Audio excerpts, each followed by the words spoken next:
Ladies and gentlemen, welcome to Gunning for Glory. It's your brand new Arsenal podcast for everything Arsenal.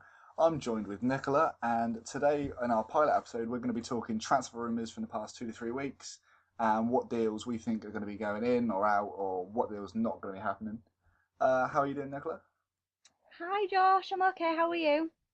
I'm doing quite alright. So we're going to jump straight in with the deep end, and we're going to start with the most prominent rumour of the week. It's been the hot topic, and it's Santi Cazorla, or Cazorla, however you wish to pronounce it, if you're Spanish or English. The rumour popped up about a week ago. Malaga's owners aren't willing to cover the debt that the club is in, which I find a bit strange. I mean, multi-billionaire owners, you know. And they need to be selling their best players, which again is a bit strange to me. So supposedly the rumours are that Cazorla and their other attacking midfielder Isco have been transfer listed, and Arsene Wenger is interested in Cazorla, who can play anywhere behind the front strikers. He's been known to drift around. He's predominantly quite a wide player, but he is quite nifty and a good footwork. Have you ever seen any of his plays or how he's performed in La Liga? See, I think that he is an absolutely fantastic player. I think he's one of Malaga's best, but I'm just not sure how basically he would fit in around sort of our front players Well, because if the, oh you I can see where you're coming from. Our fans at the moment seem to be screaming for an attacking midfielder, considering that our midfield three will most likely line up as Song Arteta plus one, with Wilshere still out of training until October, and we never know when he's going to make a full return to fitness. For all we know, it could not even be till sometime next year when he gets 90 minutes. But yeah. we seem to be lacking someone just beyond the front striker, somewhere that Fabregas used to play, or Nasri used to play, that we've lost and we've never really replaced. And on Ramsey's form of last year, you can't really say he's going to cut it for 90 minutes in the first 11. So it I, seems that, sorry, I to finish up, it seems that Santi Cazorla seems to be the player that can fill that hole. I think that he'd work well with Arteta because I mean Arteta filled basically the attacking sort of role, like with the crosses in midfield. I could see him working well with Arteta as a pairing.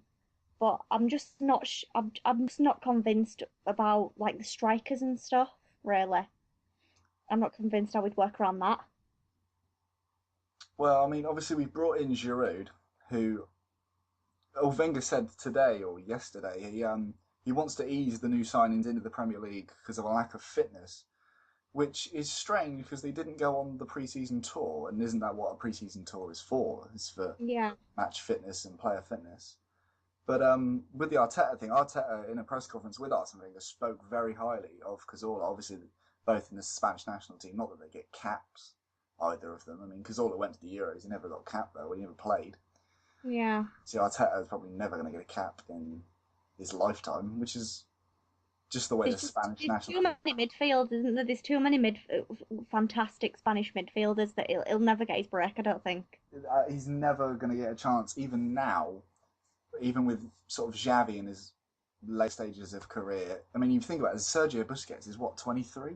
And he's Yeah, the hub of that midfield. He can break up play, he can start play. I think everyone underestimates Busquets because of how idiotic he is with the because diving diving and and the antics dramatics. Yeah, will always overshadow what he does for Barcelona and Spain. But no, Cazorla, he's quite useful and he's quite a good utility player from the amount of positions he could play, which would give us some good depth should Gervinho or Walcott have off days, which we know they can both have. Especially Gervinho in the second half of last year after he come back from that African Cup of Nations final defeat. Wasn't yeah. a player. Started the season really brightly. But Cazorla, should we sign him, would fill that front three quite nicely. Obviously, the fee that's been reported is not a very Arsenal-like fee at the moment. No. How much are Um, they asking for Cazorla? well, there was quotes from, whether they were falsified or true, from the owners or manager, one of the two, I can't put my finger on it, that 20 million euros or above, which seems a lot if you consider in English money that's around 15, 16 million, which beats our transfer record already. Wenger's never known to spend that much on a player. I mean, Nasri was 15 million. Arshavin was our highest transfer paid player ever. I can't see him breaking it this summer, if I'm totally honest. I If no, I can't see when Wenger spending the money either because I mean Podolski is a fantastic player and we only paid about 12 million for him. Exactly, I think if he can get Cazorla down to 13 million, 12 million with add-ons, maybe, because obviously we know transfer deals have appearance add-ons, goal add-ons, international add-ons. So you'll never know true value of a transfer, really. But No. I think if he can get the price down and Cazorla wants to, try and show how good he is in the Premier League, because in my opinion, in La Liga last year, outside of the top two clubs, obviously Madrid and Barca, he was the best player of the rest of the clubs. Obviously, I think from Bilbao, Llorente and Munyan had good seasons, but Bilbao as a team were very average. They were mid-table. They had a good run in the Europa League, even. Sorry, but Yeah. still, it's hard for a player to shine in an average team. Um, but yeah, I remember watching the Madrid game against someone. He scored like a last-minute free kick. He's a good dead ball specialist as well, which is very handy for us considering Arteta can take a free kick, but he never really did because Van Persie took him. Yeah. But Arteta shows from a distance. I mean, the one against Aston Villa was incredible. But I think Cazorla is a better free kick taker and more consistent at that as well. I think he's more consistent than Ronaldo. Everyone raves on about Ronaldo's free kicks. Yeah, as long as you can get the price down, I don't see how. But I mean, Wenger is obviously the king of like haggling for prices and getting, the best of players, and getting what he wants. So it just depends how selfish he's feeling and how much he wants to spend. But I mean, we've obviously got like a lot of money to spend, so I don't see why he can't put his hand in his pocket. Well, that is true. We know that obviously we want to keep this self-sustaining model. Um, we're a business, not a football club these days. Um, But we've had the sale of some players. I mean, Vela went for €4 million plus some add-ons, which isn't a lot considering how much potential he might have in that Spanish league. I know there is the possibility that we get a percent of his sell-on fee should he ever leave Sociedad for another club. But at the moment, we need to just get some depth because we've let 12 players go, and a lot of them have just sort of slipped by. I mean, the obvious ones have one like Almunia was released. Yeah, but to me, Almunia, it had his day, it had been done, and to me, it wasn't a big shock, to be honest. I think obviously everyone expected him to go at some time or another. He had a very good spell at one point in the number one shirt, but Yeah. like so many of our keepers, just inconsistency since David Seaman has riddled them. Even when Fabianski had to step in, he had a little good spell, and then just inconsistency creeps in. And that's the one thing you need from your number one is to be consistent 38 games of a season, in and out. Obviously, the defence in front of him as well, but that's something you should ask from your keeper. Speaking of goalkeepers, I'll move on to one. Hugo Lloris of Lyon has been Yeah. basically told he can leave Lyon. With us and Tottenham in the hunt for a suggested fee of 16 or 17 million pounds, which again is a massive fee, That's pretty steep. That is pretty steep for a especially for goalkeeper. Arsene Wenger and for a goalkeeper. If you consider a couple of years ago, the highest transfer fee for a goalkeeper was what Craig Gordon, of all people, who's now been released at at 9 million, and then David De Gea was in the region of 13 or 14, so 16 or 17 million for a goalkeeper who is also being told by the manager and chairman he can leave is very steep. Because Lloris could play Sly. I mean, he could see out the rest of his contract, go on a free, and the club risks getting any money from him at all. I feel like now, like it's just such extortionate prices for just such average players, really. I mean, yeah, he's a good goalkeeper and stuff, but I don't think he's worth that much. Well, he managed to cement his place in the French national team, and credit to him for that. But then when you look at, he hasn't really got that much of a competition for that spot. As for a Leon goalkeeper, he was stand out a few years ago. I mean, I think Wenger was always a fan of him at one point, but at this point of the keeper's career, and for such a high price, and Chesney coming through, I don't think we're going to pay that much for him. Yeah, like as you mentioned with Chesney, I think that basically like he's just what we need in a goalkeeper. I mean, he's so young, but I'd say he's one of like the best young goalkeepers in the Premier League that we've got so far. And he's doing a cracking job, so I don't think we'd even need to think to spend that much on a new goalkeeper. I think obviously Manone normally goes out on loan every year to Hull or somewhere. It's normally Hull, but with Almunia Yeah. leaving, I think he will stay. And our three keepers. Obviously, we've got James Shea as well, the youngster, but he's not going to get any bench time, game time. But it'll be obviously the two Poles, Chesney and Fabianski, and then Manone will be a backup. I mean, Fabianski had a good spell, and he shows he can be a good keeper. And then if Chesney's ever out, I don't doubt him as a goalkeeper. I think he's got the ability. See, I'm kind of the opposite with that because every time I see that Fabianski's like in the team sheet, I kind of get this feeling of dread. It's like he did have like a really good spell, but I personally don't have the faith. But that could just be me. Well, there was always the worry that he wanted to leave Arsenal because being in the same club as the same national team as Chesney, he doesn't get a chance to prove that he's better than Chesney to get that international spot. But he injured himself, ironically, just before the Euros. So I think we'll be keeping him for at least this season. I can see him exiting sometime next season, though. Yeah, agreed. He'll probably go at the same time as Shamak goes. Well, I'm hoping we offload Shamak now, but he has shown he has shown a willingness to stay and prove that he's worth something. That Van Persie's gone now, and I well, know. he's not gone yet, unfortunately. But whenever that saga decides to just finish, That's a whole new story, that one. yeah, I could give you about 3 hours on that one. Um, Shamak looks good in the preseason friendlies. I mean, he was working hard for the ball. He didn't score, but again, it's preseason friendlies. You can't really judge a lot on them. No, I mean Shamak, he did like with a lot of our players, he did have such a good spell like a couple of seasons ago. Well, obviously when Van Persie was injured and stuff, he did have such like a good like start of the season, and then slowly it's just completely like just dropped off, and it's like not good anymore. It's when Van Persie obviously came back from injury and he never got any minutes. And then when he did get minutes, he looked short of confidence, short of ability. His first touch had gone. I remember when he came on last season, we had to throw strikers on against Blackburn when we were 4-1 down or whatever. And Arshavin just swung in a ball. And Shamak, for once in a long time, attacked the ball in the air between two centre backs and looked like he wanted it and he scored.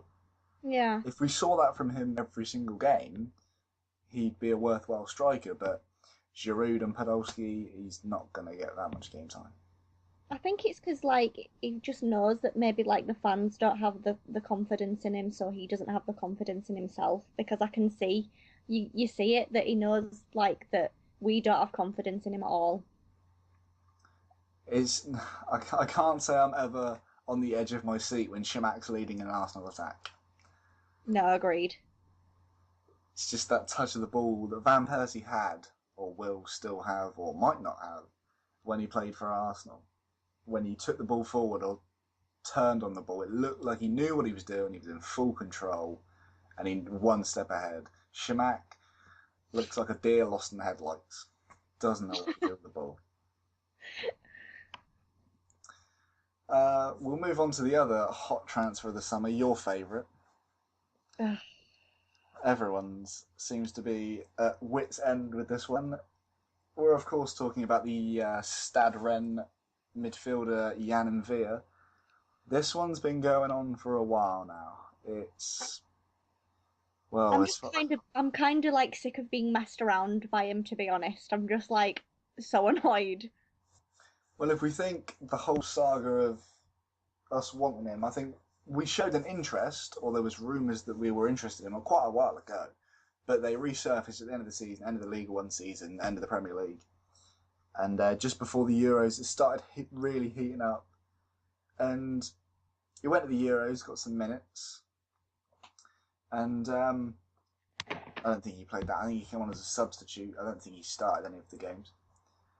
Um, and it just seems Stade Rennes want, again, a stupid fee for somebody who's not going to get many minutes at international level and has only played for a top half French league team. I mean, the Ligue 1's not the most competitive league in the world, nor is it the most entertaining or challenging. A lot of good talent stems from that league. I mean, we bought Nasri from Ligue 1. Um, we bought Scalacci, and he's a fantastic player. Fashionable. But Jan and Villa, it just seems if Stade Rennes and like most of the other clubs, if they want to, at the start, just before the Euros, this is of course normally what happens, and of course every time there's a major tournament, players who perform at the Euros, their price doubles, if not triples in price. Players who are worth a million are now £20 million prospects, and it kind of happened backwards for Villa.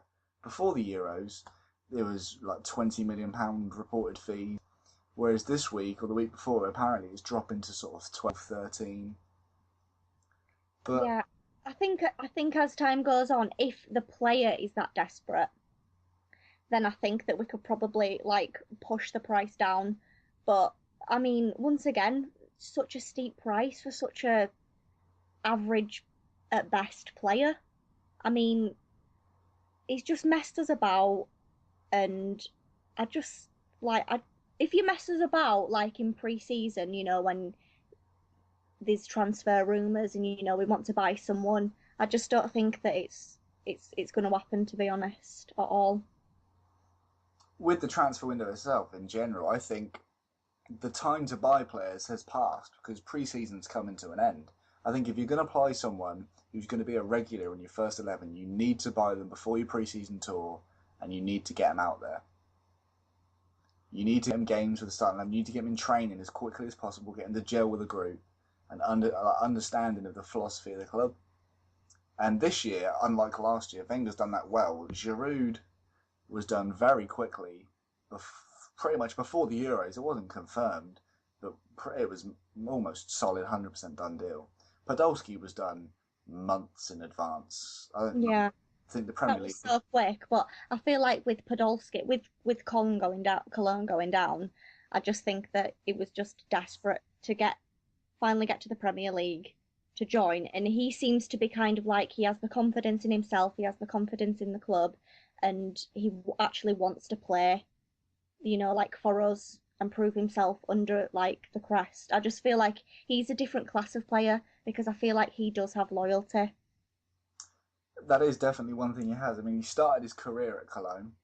He went for a big money move Bayern Munich, and he really didn't impress that much. So he went straight back to Cologne, the club he started at. Yeah. So now he's got a lot to show. I mean, he tried it at a big European club, didn't happen for him. So he's trying a different league now. And I think he's built well for the league. He's got a brilliant left foot. It's almost as good as Van Persie's, in my opinion. A lot of power, a lot of precision. Yeah, he's your classic German player, to be honest, Very, very but technical, very good left foot, yeah. very powerful. Like when you watch him play, he just him running up that pitch. It's you can see the strength. That's one thing I've always been critical about of our team is we're very lightweight. We've got very small players, small nifty players. Fabregas was never that strong. Nasri was not that strong. Wilshire's very small. Wilshire has a bit of advantage. He's very good at turning away from players, using his weight efficiently. I think if you look at our midfield, Song's what's known as the destroyer player of the three. He's Yeah, what's going to break up play. But last year he come into a different role. He can create play now as well as disrupting it. yeah, So we kind of do need that strong midfield player. Obviously Podolski's going to play a more attacking threat, but if we press high up the field, it's going to help us win the ball back more efficiently. Yeah, completely agree. I just feel like I've got a lot of faith in Podolski, and I just like the attitude that he's got as well, coming into the club. That's why, like, with a lot of the transfers that, we've mentioned and stuff, I haven't been, like completely 100% about because I just like I just don't feel like they have the just some of the strengths that Podolski has and, some of the ideology, the attitude, the want. I just don't feel like that a lot of the transfers that we've been linked with have all of those things. I think of the three, Jan Villa has shown he wants to leave and he wants to go to a bigger club, so obviously it will be a very good opportunity for him. He's strong. Loyal, I don't think is one of the things he is. He was disciplined by the French FA um, for a reason I can't put my finger on right now. I'll have to look it Was up. it the one But with Nasri? now I think it was Nasri, Everin, and Villa with the training debacle. Yeah, I like think he was charged. bit of a bad boy, really, isn't he? Yeah, You don't want like a player with a bad attitude at your club. you don't want a Tevez or No, even Rooney to an extent after his old transfer bollocks that went on. I know, but at least he seems to have kind of like brought himself back and showed a bit of loyalty. But A in the end, bit. that probably was just for the money, the pay rise. Oh, definitely, definitely. So I don't know. In some ways, that's probably what Van Persie's doing. The difference is with Van Persie and Arsenal fans and Man United fans, if he comes back out onto the pitch, I doubt he's going to get as many cheers as he did last season. There's going to be a lot of booze. I think if he starts the first game, Sunderland, in just over 3 weeks' time, I think he's not going to have as good a reception, as humble of a reception as he thinks. I know because if you just think like a couple of months ago, he was like the absolute, he was the savior. He'd done us so proud. He talked fantastically about the club, and everybody's like, "Oh no, he'd never go." And then a month ago, bam, it all hits, and then you realise what kind of an actual player and a person he is. Well, after some of the reports I was reading yesterday and today, he's quoted as saying, and obviously you can quote papers and anything for this. You can quote Yeah. on Twitter, obviously the most unreliable place ever to find a rumor. But he's supposedly stated that if he joins Man United, he wants to match Rooney's wage of just over 200 grand a week, See, I which heard that, and I just is thought, never, how ridiculous is that? In in my his opinion. in his statement, he wrote it wasn't for the money. Of course, it was. But of course it was for the money. Everybody could see that it was for the money, especially with the club. I mean, didn't I heard, rumours that Manchester United wouldn't match what he wanted money wise. And so it was left to Man City. But then again, Man City can afford it. Man United have got a lot of debt. Man United is a club. They bring in a lot of money. I think it's going to be a while until they're break even. I mean, obviously we make profit most years, but I actually personally think it should Man United sign Van Persie. That's detrimental to Welbeck because where does Welbeck fit in that team, and where does he get development from where he is now if he's behind Van Persie? I know Welbeck, I mean, after seeing him at the Euros, he's going to be an absolutely phenomenal player. And I don't know, I wouldn't even bring in Van Persie to even like replace that because Man United cannot afford a new player and they cannot afford a Van Persie type player. They just can't do it. I think after the signing of Kagawa, it doesn't. I mean, Ferguson stated an interest in Van Persie, which initially did strike me as strange, but I think he would revert to a two up top Rooney behind Van Persie role if he played. Um, in my opinion, Welbeck would then just be a bit left out in the cold. Even Hernandez. Yeah, but I mean, Hernandez didn't even have a lot of playtime last season anyway after the injury. He's a very impact super sub kind of player. Yeah, So, but Welbeck's not. Welbeck starts games and he can. I mean, I remember watching the 4-4 Everton Man United game last season, and Welbeck had a finish against Tim Howard in that game that was sublime. just turned on the ball on the edge of the box and placed it in the top corner. You can see that he's got the ability, and he's young. So don't bring in another massive superstar to stop him from getting game time. I can't see Van Persie like working as well as another team as he did with us. Because I mean, yeah, everybody can use the argument that basically we relied on Van Persie at the start of last season, and I'm not going to even argue against that. We were terrible, but at the end of the day, like I honestly cannot see him going to one of the Manchester teams. Having full playing time, especially with all of the fantastic players that both of the teams have already got, and also I just his style of play is so different. It is an Arsenal style of play. Well, a lot of the time, Van Persie did two things very well for us. When we were looking for something else, he would come deep and collect the ball and start something. Obviously, because we lacked that creative midfielder last year. And then he would start something and then get on the end of it. Or he would be getting in behind defenders. I mean, he would never come deep in a Man United team because Rooney's there and they've got those midfielders that are already there.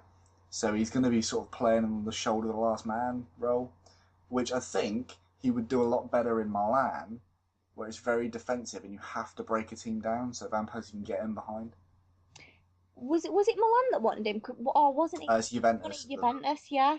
Juventus are Because the front I'd runners. I'd prefer for him to go to another country, but that's me being a biased Arsenal fan who just does not even want to see him. I don't think any Arsenal fan wants to see him in a Manchester shirt, whether it be red or blue. No, I mean, if he was like actually just right with his statement, I thought, yeah, fine. At least he's been truthful with the fans. He's at least put, he doesn't agree with Wenger and things like that. But I just felt like he just basically lied to us with just the money issue, and you can't really disagree with Arsene Wenger, who has been doing this for an extremely long time, and he's been successful in being a manager. And who is Robin van Persie to go against somebody like that and to say that he isn't doing right by Arsenal? That was the thing that basically got me. It was the statement itself was very cleverly written in his favour. I Yeah. mean, the captain really, although he's a captain, doesn't have that much of effect on the club's development and where the club's going. That's the manager, it's the chairman's, it's their responsibility. And we've had him for 8 years. Never once during the first 7 years has he said, "I don't like where the club's going." It He was just all he it, was all happy when he come on in the FA Cup final in 2005 and scored a penalty and we lifted that trophy. it's And he was it, all fine. Sorry, he was all fine when we put up with him when he had injury after injury. But now he has a really good season, and now the club's not going the way I want it to. I think it just makes like you, the main thing is that you just can't go against like the fans, and you can't try and con us with like a really like clever statement and apologizing and saying all of this like rubbish, because if you find that the fans are against you, and if he goes to another club, those fans are never going to be proper back him because they'll know how he is. And I that's think how I am with it. Because I mean, if like company left Manchester City, right, and it's never going to happen. he He's loves just he loves that team. He loves he's just Manchester. signed a new like 5 year deal. Yeah, But but if he came hypothetically, if he came to Arsenal, I'd just be like, I just wouldn't be convinced as a fan. You I, can't go quite against. frankly, I'd welcome him with open arms because I think he's the best centre back in the league. Well, yeah, But he's then fantastic. I bloody at love the same time, signed a 5 year deal and then you just leave. I think the circumstances are really different. I mean, Man City are going to be pushing for titles every year, if not on all fronts. Whereas we're sort of trying to build towards that, however long it takes. just hopefully we can keep with the attitude and the confidence. If we get rid of Van Persie, then fine. If we don't, then at least we don't have to back him. He just has to score the goals and get us into a decent position. Closing statement on Van Persie was something I've always said. We coped without Henri, we coped without Fabregas, and we coped without Nasri. Totally But we've agreed. still got Champions League every single year, and for the moment, I can deal with that. Obviously, a lot of Tottenham. fans they want it. As long as we're higher than Tottenham, that's a very good merit. Thank you. We're coming to about the half an hour mark, so I'll do some quick fire transfer players, so transfer rumours at you. Players who have been linked with us, and I want you to give me a quick 1 minute opinion on the player, okay? I'm terrible at this. Go on Under then. pressure. We'll go with the newest one. Wesley Sneijder of Inter Milan. Oh my God, no. Just like old. Well, Well, he's he's 28. he is kind of old. Don't think he'd fit in well. Why would he leave Milan? Just I just no, I'm not really a fan of Schneider at all. I think it's a strangely conjunct one because he obviously Dutch compatriot of Van Persie, but it seems a bit too late for that rumor to be arising. So I think there's literally not a lot in it. I think it's been manufactured from the fact that Lucio and Forlan have left. Milan's also probably leaving, so it looks like Inter Milan are going to be a very new, young side. But he could stay there and be the mature one who shows the new ones Yeah, how it's done. I can't really see him going anywhere. I can't imagine him. He's got his setup there over in Italy, so I think he's happy. He pulls the strings for Inter Milan. Yeah, Obviously, no Champions League is a bit of a deal breaker considering if he leaves or goes. they just need to catch up with Juve and then they can Well, concentrate on they need getting to catch up Champions with League. they need Yeah. to catch up with Milan, Napoli, and Well, Juve are the ones to like get because they're really strong right now. I think they're going to retain the title the way it's carrying on. Probably, yeah. I think Udinese are going to drop off this year with Di Natale. I mean, Di Natale is another one. He's an incredible player. He seems to be the He's only person who ever. fantastic. Yeah. He seems to be the only player who scores for Udinese, like us with Van Persie. Yeah. But obviously, he can only score so many goals. But I can see them dropping off. I think it's going to be a different Italian league next year. We'll move on to the next one. We're going to Spain for this one. Big man Fernando Llorente of Athletic Bilbao. Ooh, the lion. See, as you mentioned with Cazorla, Fernando Llorente was one of the best outside of the top two teams in La Liga, but he's just so massive. And Bilbao played quite averagely last season, I thought. I mean, in the Europa League and stuff like that. But I no, I can't see him like this massive giant going like thundering down the pitch next to like Lucas Podolski. I just can't see it happening. He's definitely not a Arsene Wenger player. Ian, it's so wild. He looks wild and he is very wild. He is he is what Shamak was attempted to do when we bought him, is be a more physical presence in the box. But I think Lorente, he's got so much potential in his head and ability and his aerial ability and his strength. We don't sort of play to that. It would be very ineffective to have someone like him in the forward role. Didn't he say that he didn't want to leave La Liga anyway? Like I heard that he just said that he didn't really want to leave. I can't imagine you'd want to leave Bilbao with their setup, the way they run things, with the Basque players only being the ones coming through, which is Yeah, an interesting system, and it's definitely under Marco Bielsa. It's been well productive this season in Europa League. I mean, they knocked out Man United. I mean, that yeah. I means mean, something. when you saw him in Europa League and against like Manchester, as you said, he is such a powerful player.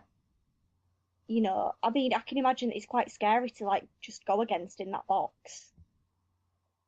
And He's going to outjump most centre backs. yeah, but I mean, I just think he'd look so out of place in the team, and he's got it just like Schneider at Milan.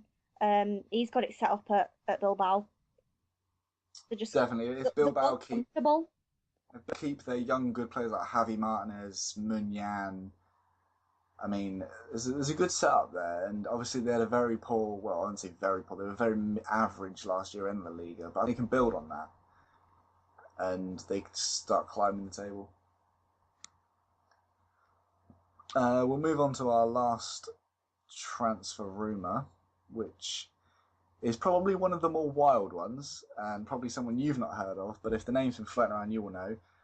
Ganso of Santos in the Brazilian league. See, I'm not particularly familiar with him, but I know that you like your Brazilian footballers and football. So, like, what do you think of him? Like, do you think he'd be good for Arsenal? I think the style of player he is one we need. He's very creative. He's in behind the striker. Him and Neymar for Santos are a very good partnership. Um, he's kind of part of the reason Neymar has had so much success at Santos. Obviously, Neymar's an incredible player, but obviously he needs that service from someone. And I think by the 2014 World Cup in Brazil, Ganso is going to be probably one of the first names on that Brazilian team sheet. He's very talented, and he's very good on the ball, and he's got really good vision for the players in front of him. He can really pick a pass. But after seeing some of the fees that have been emerging, it's something like £30 million, which obviously is never, ever, ever going to come to The Arsenal. Brazilians seem to be so expensive, though. I think of every league in the world, trying to get a Brazilian player from Brazil is one of the most expensive. Lucas Moura to Man United at the moment seems to be an incredibly high fee for someone who has played a couple of Brazilian games at under 23, Yeah. maybe a couple of national appearances, and he's in a league that, let's be honest, the competition's not massive. They've got some very good young players, but as teams, it's not the most competitive of leagues. No. How much was Pato? How much did Pato go for? From I think International he played. I'm not 100% sure, but to Milan, it was. I don't think massive. He is like if when I think of Brazilian players right now, him and Neymar, Pato and Neymar, current bests. But I mean, if Ganso could get up to that, then I'm pretty sure they could probably some club would pay a lot for him. And like by saying some, Definitely. I either If mean Real Madrid or Manchester City. um, there are rumours that Inter Milan are interested, but again, Inter Milan, no Champions League football. I can't see why he would go there. I was right. Pato did play for How much is he International. worth? How much is the buy him? I'm trying to think. 24 million euros. See, that is pretty steep. But I mean, he is a fantastic footballer. Brazilians, they are Not great footballers. It's just like the on Spanish. on paper, the Brazilians that are in the national team and even under 23 at the Olympics right now, they've got some absolutely outstanding players. But then defensively, they look a bit shaky, and as a team, they don't seem to gel as well as the old Brazil do. Yeah, but I mean, the old Brazil, absolute legends. But I suppose that's what these younger Brazilian players are. Because if have you seen? Did you see him again? Well, obviously, you saw him against Team GB in the Olympics. Absolutely, Well, it was a warm yeah, up game. absolutely powered through. And there is some absolutely fantastic Brazilian players. Well, probably the biggest one of the summer, Thiago Silva, went for nearly 40 million euros to Paris Saint But I Germain. mean, look at how much like PSG are shelling out at the moment.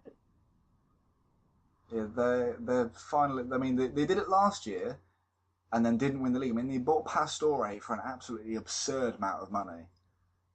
I think it was something like 45 million euros, which, and don't get me wrong, I think Pastore is an Yeah, excellent player, but that gets overshadowed when you get beat by Montpellier in the league. I know. But I mean, PSG now they've pulled out the big guns and they've bought Zlatan. So Well, PSG have spent a lot of money, and Montpellier have sold their star strikers, so I can only see the league going one way, quite honestly. hopefully this year they'll probably win it. But they will have definitely truly bought the league, especially with Zlatan coming in. Yeah. And Lavezzi, I might add. They've bought a lot of talent.